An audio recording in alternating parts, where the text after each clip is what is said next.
Hi folks, you're with Tacitus today, your pushback channel, and thank you for joining this audio no pictures live stream.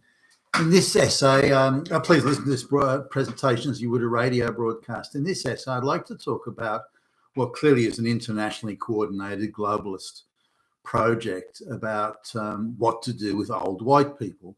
Now, old white people tend to, on balance at least, or the vast majority of them oppose mass migration.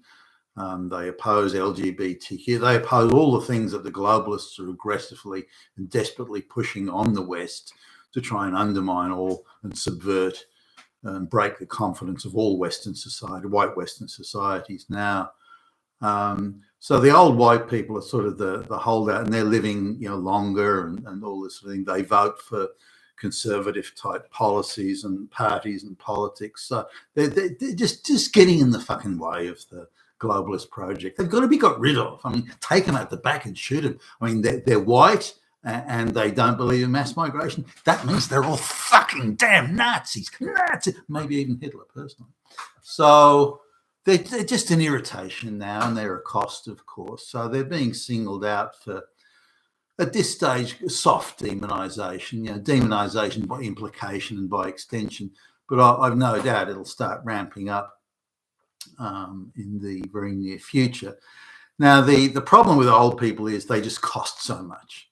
They cost so much. And so we have to do something about that because, you younger people, why are your groceries expensive? Why are you can't afford to buy a house or you're struggling to pay the rent? Why is that? It's because of those old people. It's because of the old fascist Nazi white Hitlers. They're doing it. It's them. They're the problem.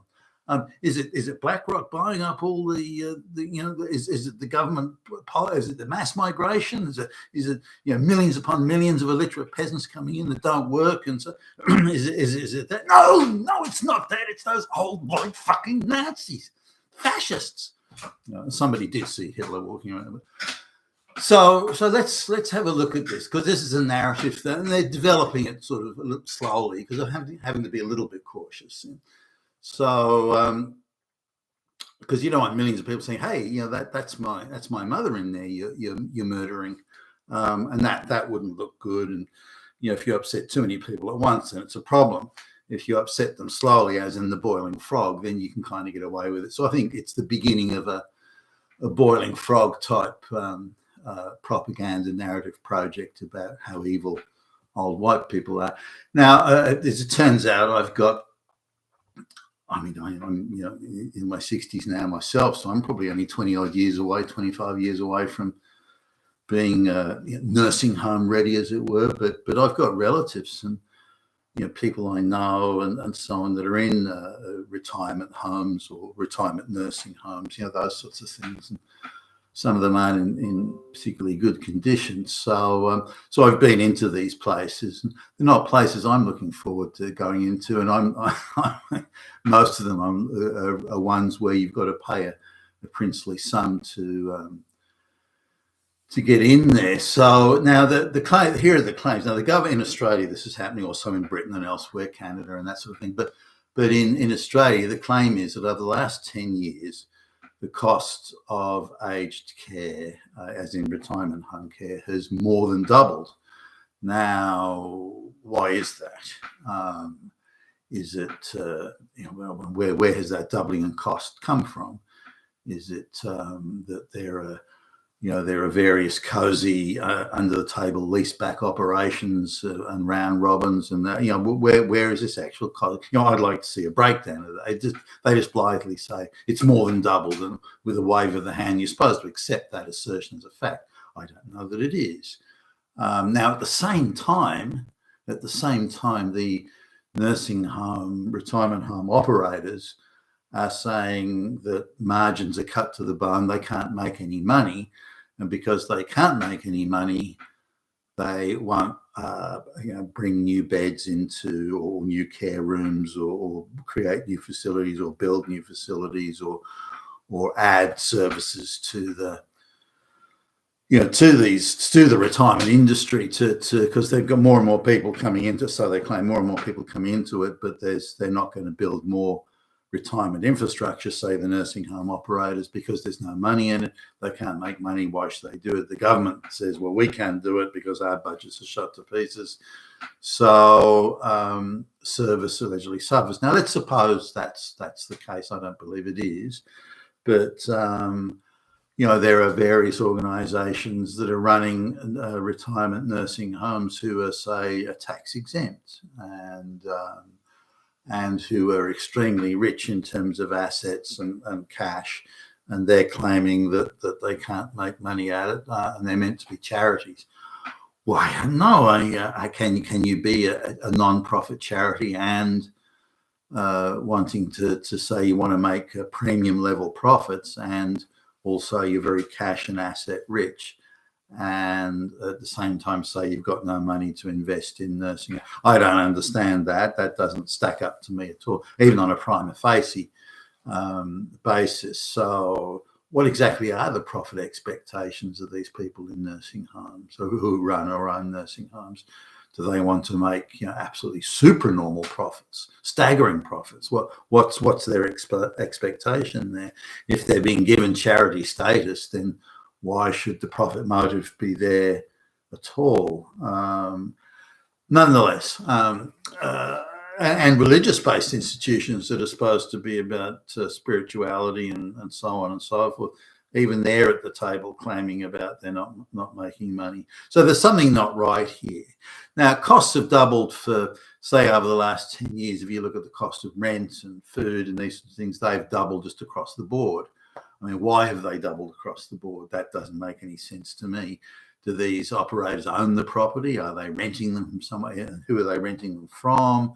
Often, certainly from what I can tell, well, they don't own it and they do a lease back.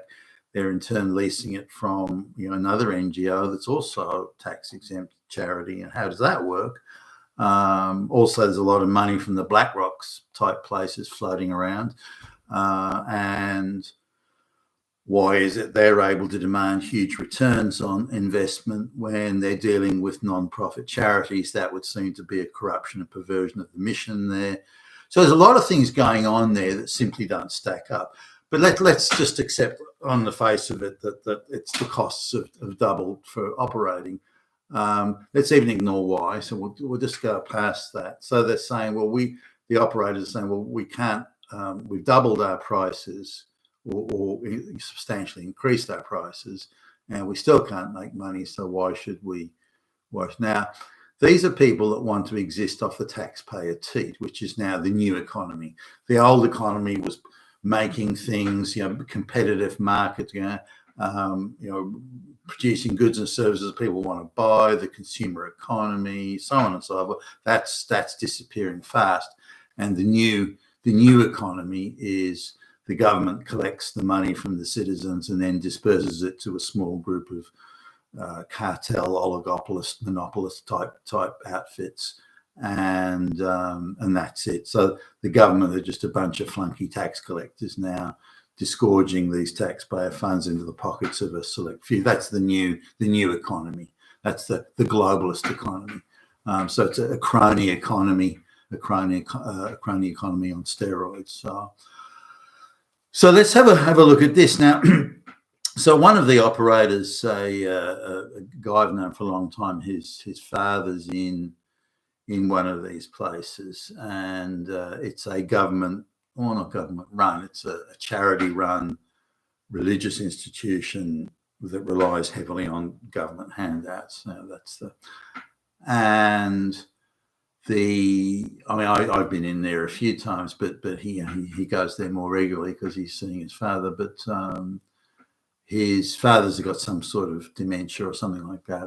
But he's saying that in the 10 years, the staff there that used to be nearly all white, and now there's the only white people are the actual senior officer, senior manager or supervisor on duty, and the rest of them either barely speak English or speak no English. I mean, how would you hire these people?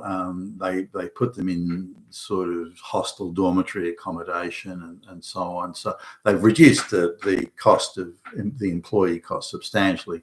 these people just don't get anywhere near the benefits, the vacation, holiday benefits, the sick leave, all the other stuff that the white people used to get.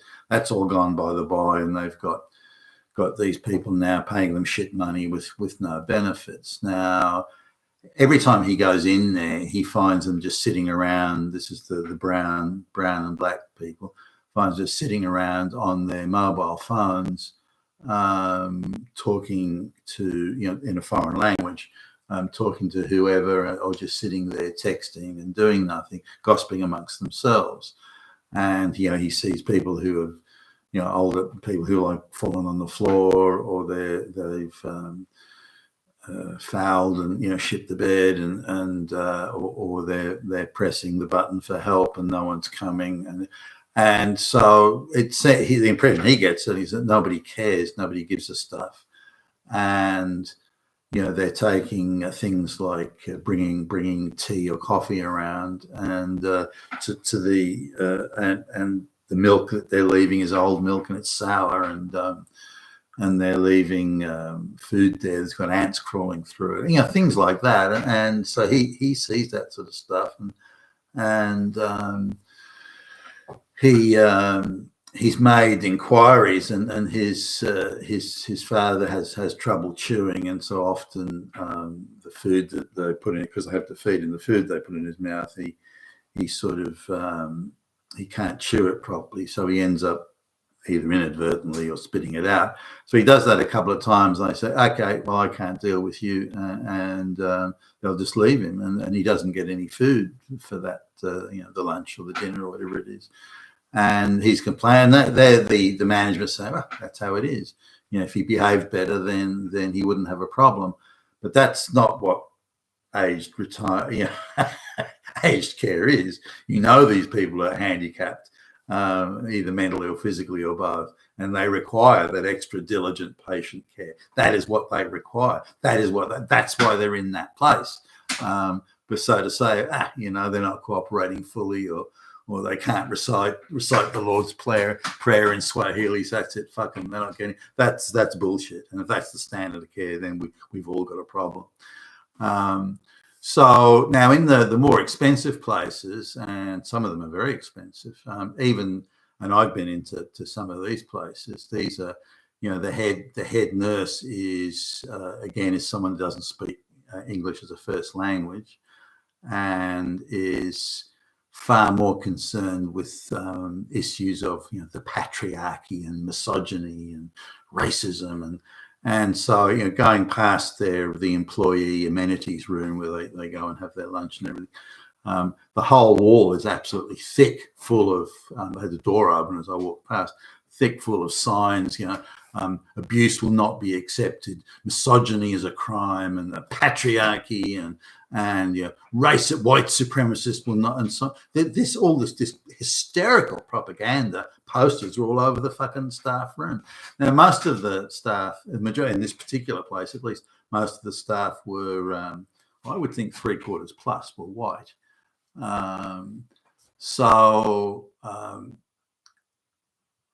It seems to be somewhat soul destroying, because they're paid shit money, and they're held to this strange ideological moral standard. They have to prove they're not Nazis or white supremacists every second of the day. Their boss, the district manager who comes around and sort of assesses whether they're doing their job or not, is also brown. Why is that? Is that a deliberate demoralization tactic by the government or something? What's going on there? So I don't understand where the costs are, given that the measures to reduce costs are obviously quite severe, and yet still they say that the costs are out of control. The service has gone through the floor. I mean, we're talking piss poor type service. The quality of the people there, particularly the brown and black people, is just it's just not there. Why hire people that can't speak English when you've got nothing but white people in there that don't speak any other language? So now, I don't doubt that older people retiring are high cost. Certainly when I was a kid, the average life expectancy was like 67 or 68 or 70. If somebody lived to the age of 72, there was almost a wow factor about it. Today, that's different. 85 is not unusual. People lasting, even people in quite compromised health, are still lasting until they're 80. There's a much larger number of people who are being kept alive. Now, there's an argument about, well, if someone's being kept alive as a vegetable, should euthanasia be an option? Well, maybe it should. I'm neither for or against it. The mechanisms to decide who should be eligible to be euthanized, that's another matter, because that'll be ideologically determined, and that's a problem. but nonetheless, so coming to the idea of what to do with old people. So old people are a huge expense. They're living longer, and we got to do something about it. Now, I do accept it is an issue. But so is mass migration of illiterate peasants. Why do we have one illiterate peasant coming in and they can bring out their whole peasant village from a third world country to the first world country? They all need medical care, and they all need facility. They all need, they're going to be on government handouts and benefits. They go to the front of the line for government housing and government handouts because, well, they're in need because they're brown or black and they don't speak English as the first language, and they're supposedly a refugee or something like that. So they have a greater need than the white person. So the white person can live on the street, too bad for them. But this person from the third world, the illiterate peasant who's never worked in their lives and has no skills or ability, they can get all the handout. So clearly there's a monumental cost involved in bringing these third world illiterate peasants into the West. Why is that not cited as an issue? Well, the globalists want the mass migration, so that's not an issue. That's not an issue. Now, I remember, going to hospital emergency rooms. When you've got children, it kind of happens. Going to hospital emergency rooms over the years, and you wouldn't see a single non-white person. Everybody there spoke English, and that was it. And then going not that long ago to an emergency room, taking a relative there actually, and in a hospital, and 80%, 85% plus didn't speak English. So everything slowed down as interpreters were waited for. Sometimes the interpreter would be on the telephone. Sometimes the interpreter was their English was like pretty ordinary. You could overhear it from where I was sitting, and all there. I remember there's a Chinese, and I speak some Chinese, some Mandarin, and there was a Chinese interpreter there whose English was terrible, and they were giving the wrong translation to the English speaking nurse. So that was going to go south big time. I felt like intervening there. I thought, it's none of my business. So the time it took, so we went in for something that could have been done in 5 minutes, but because of the not only the amount of people that couldn't speak English, but the amount of people generally, it was huge. People that could have gone to a doctor during the day, a GP, but they decided just to rock on up to the hospital. So it took us 5 or 6 hours. I couldn't believe it. Something that should be done in 5 minutes because of these sort of things, and because the people. Someone was there to do X-rays, but they couldn't speak English. One of or a couple of the nurses could speak English, and but they were affirmative action hires. The head doctor in charge was also an affirmative action hire, and she was just way out of her depth. Pleasant enough, way out of her depth. So whatever could have been done was just taking forever because of the amount of people there that they couldn't speak English. They never had enough interpreters, and the people who were working there were affirmative action hires who couldn't do their job anyway, or were incompetent anyway, or had been promoted beyond their capacity. Someone comes straight out of medical college, for example, again as an affirmative action student, and after 1 year's sort of probation, they're then given the job of head doctor for head of the whole operation. I mean, you've got to be kidding me. So these sort of things that go. So the government isn't looking for savings in areas that the globalists want, such as mass migration. That's cordoned off. No savings to be had there. More money should be spent there. But instead, they're looking at older people. They're old, they're white, they vote Conservative. They're expendable now in the new world order. They're not really needed anymore. Other things that are talked about. Well, we've got to bring in all the mass migrants because there's no one around to do the job. See, that's bullshit. Absolute and total utter bullshit. There are millions of white people, not just in Australia, but in Britain and elsewhere, millions of white people who are either underemployed or unemployed unnecessarily. They're capable of doing jobs, but they're not being offered because of affirmative action and race, gender quotas, those sorts of things. So these people are purposely being denied employment. For then the globalist-controlled Western governments, well, you're now the problem. Similarly with older people, there are people I know that are in their late 60s, 70 or whatever, who are still in excellent condition, but they can't find work. There are these huge screeds from companies saying, well, we don't discriminate against folks for age, and they'll busily run around hiring black lesbians who refuse to do any work, but they won't hire the capable, qualified older white guy because that'd be racist. There are a few things, certainly in Australia at least, that the government's proposing that I think makes sense. That there's a bigger emphasis with helping people stay in their own home, and I've been involved in this. One of the relatives, her bedroom was upstairs in the house, so we converted what was previously really a dining room into a bedroom, and it wasn't difficult. So she doesn't have to go up and downstairs. So that was a bit of a game changer, and also have widened some doors so that she's got a wheelchair, a walking frame, because sometimes her knees are a problem. So she at least can get around through the doorways and that sort of stuff. A couple of benches are a bit high, have been lowered so she can access them from the wheelchair. These sorts of things.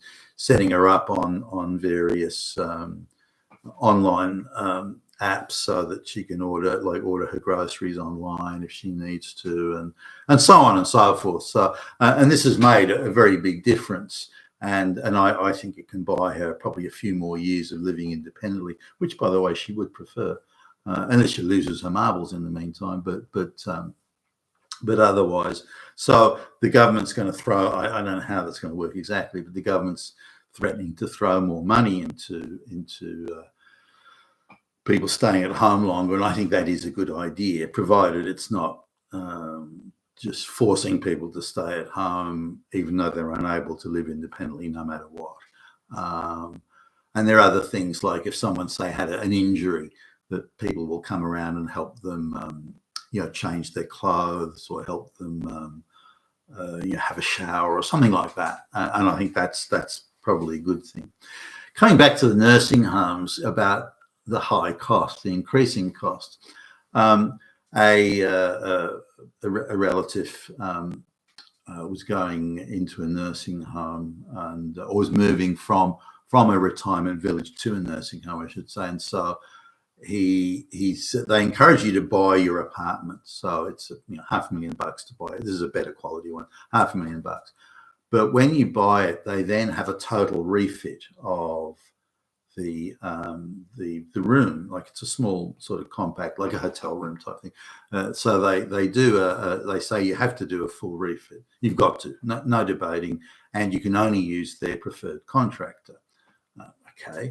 Now I got a builder in. I didn't tell them. I got a builder in to look and say what will it cost to do, because they give you the list of what will it cost to do a refit. Now some of these things aren't needed. For example, there's a refrigerator that's only 2 years old, but that refrigerator has to be replaced. They say it's a requirement. But where does that old refrigerator go? He's already paid for it. Where does that go? Or a patient has already paid for it. Does that just go to another room and they charge someone again and claim it's a new refrigerator? These sorts of things. So I don't know how that works. Anyway, I got a builder into the quote, and he said somewhere between 15 and 20,000 tops, and that's being generous for the fit out. That it's a small room fit out. That yeah. Now they're charging $70,000 to do the refit of the room. 70,000. So where's that $50,000 going? Like the builder says $20,000, and I said, like, don't scrimp, don't think of the cheapest materials from the local, hardware shop or something. Think of better quality materials. And so he goes, so let's assume 20. Let's even be generous and say 25,000 would be they're charging 70,000. So you have to buy the apartment, then pay $70,000 for the refit. Now the refit's not needed. The place is fine. They insist you must do the refit. Nothing. There's no discussion to be had. It's a mandatory requirement. So they're making easily $50,000 plus profit just out of the refit. Now, where's that money? Are they putting it in their own pocket? Is it do they go out the back with some mafia chieftain and split the money? Or what's happening there? So that's it. Now, other things I've noticed where we say that the retirement village will say, well, we should put in so-and-so's eyesight's fading, we have to put in a better quality lighting. And again, it's for extortionate prices, but you have to use their preferred installer. They say, oh, it's because of the insurance and so on. That's bullshit. They're profiteering big time out of that. The other things I noticed too, any service that is supplied that you don't get a choice in, because they claim that we've got all these services and the monthly fee you pay includes these services, some of which seem all right. Someone comes around every day and they talk about the magazines and the latest things on television, and have you heard what this rock star is doing, Jennifer Lopez or something, whatever, politics and so on.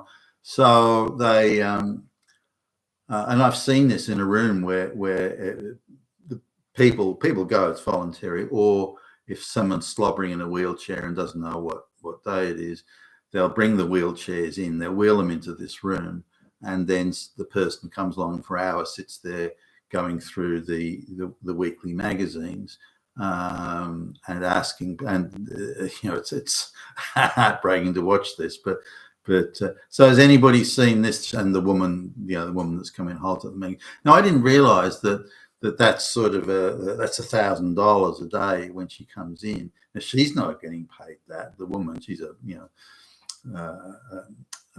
pretty basic sort of low paid person, but so $1,000 paid to some obscure organisation that runs these people. So they've got these hundreds of people all around the place, all being paid $1,000 an hour for turning up. Another one is someone comes around every week to cut fingernails and toenails, and it's like $50 for toenails, and so that's $100 to cut someone's nails. And one person this is, and that's again paid. So every service provider here is external, and they're paid serious money for what they're doing. They're paid serious money. That's all paid out, and all these are associated like a satellite of companies. So it's a massive extraction of wealth from old people. Massive extraction of wealth from old people being put into the pockets of folks who are, in my view, at least obscenely profiteering. So when you say the cost of aged care is going through the roof, that's where the money is going, in my opinion. It's not going in services or value for money services, at least for old people. The whole thing is a fucking scam. And then on top of this, Western governments, under the direction of the globalists, are now running around trying to make out that old white people are all Nazis and have to be got rid of. It's insane.